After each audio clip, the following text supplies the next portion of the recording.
সিংহ ছিল বনে, সে চাইলো বনে রাজা হতে। তো সে চিন্তা করলো যে আমি যদি কিছু প্রাণী আছে ওদেরকে যদি বশ করতে পারি তাহলে আমি কি বনে রাজা হতে পারবো। তো সে হচ্ছে একটা পাড়ার ভিতরে গেল, সে পাড়ার ভিতরে ছোট ছোট যে প্রাণীগুলো থাকতো, এখানে তো পশু মানে পাখি, তারপর হচ্ছে বানর, হরিণ, ঠিক আছে। ওই পাড়ার ভিতরে গিয়ে সে প্রস্তাব দিল যে আমি রাজা হবো, ঠিক আছে, তোমরা যদি আমাকে যে রাজা বানো তা আমি তোমাকে প্রটেস্ট করবো, ঠিক আছে। তো ওরা কি করলো, ওই পাড়ার কেউ ওকে মানে পাত্তা দিল না, বললো যে না না না আমরা কি করবো না, আবার আর কিছু বললো হ্যাঁ, আবার কিছু বললো না। তো সিংহ কি করলো, কয়েকদিন যেতে থাকলো, যেতে সাথে খাতির করতে থাকলো, মানে সম্পর্ক বৃদ্ধি করতে থাকলো, যোগাযোগ করতে থাকলো। এক সময় দেখা গেল কি ওনারা রাজি হয়ে গেল, যে বললো হ্যাঁ হ্যাঁ আপনার যে ওরা বুঝতে পারলো যে না ওনাদের উপকার হচ্ছে এই বিষয়টা।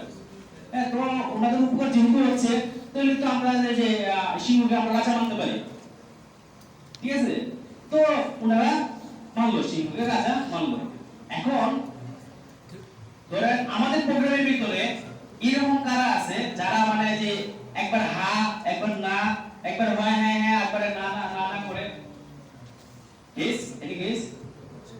ধরেন আমাদের অভিভাবকরা যদি যাই, আমরা যদি বলি যে আপনার স্টুডেন্ট আমাদের কেন্দ্র পাঠায়, কি বলে হ্যাঁ হ্যাঁ স্যার পাঠাবো পাঠাবো, আবার কি বলে না না না না না পাঠাবো না পাঠাবো না, মানে এরকম হা অথবা নার ভিতরে থাকে, ঠিক আছে। কিন্তু এখন করতে হবে কি আমাদের করতে হবে কি তাদের সাথে কি যোগাযোগ মেইনটেইন করতে হবে, ঠিক আছে, তাদের সাথে কন্টিনিউ যোগাযোগ করতে হবে। এখন কি সম্পর্ক যে মানে মজবুত হয় কিসে, যোগাযোগে সম্পর্ক মজবুত হয় কিসে, যোগাযোগে। এখন যদি ধরেন আপনারা যদি ঠিকঠাক মতো না যান, তাদের সাথে যোগাযোগ না করেন তাহলে কি হবে, হবে না।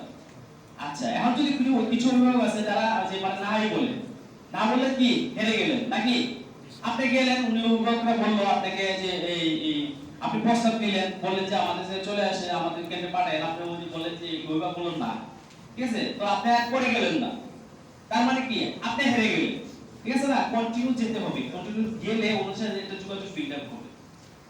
এখন দেখা যায় যে আমাদের কেন্দ্রে যে মানে আপনারা সুপারভাইজার কিছুরা আছে, ঠিক আছে, তারা একটু মানে কন্টিনিউয়াস যায় না, ঠিক আছে। যেমন ধরেন আমরা যে করমপুর, তারপরে সোনারামপুর আমার কিছু ব্রাঞ্চ আছে, তারা ঠিকঠাক মতো মানে যে অভিভাবকদের সাথে মানে অভিভাবকদের সাথে যোগাযোগ কিছুটা একটু কম করে, আগে ছিল একটু ভালো। আর কিছু যে সোনারামপুর তো বলেই লাভ নাই, কিন্তু খাতায় কিছু লেখেনি না, 2-3 সপ্তাহ ধরে।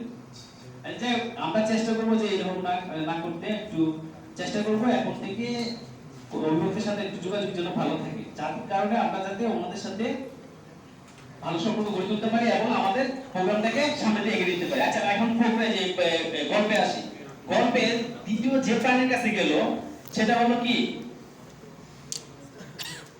সেটা হচ্ছে কি শিয়ালের কাছে গেল।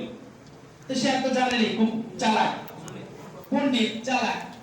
সে ভাবলো যে এর থেকে বললো যে ভাই আমি তো যে বন রাজা হবো, ঠিক আছে, তুই আমাকে যে রাজা হিসেবে মানো, হ্যাঁ আমি তোমাকে অনেক যে কি করবো হেল্প করবো। বললো এত চালাক মানুষ তো ভাই, আমার লাভ কি,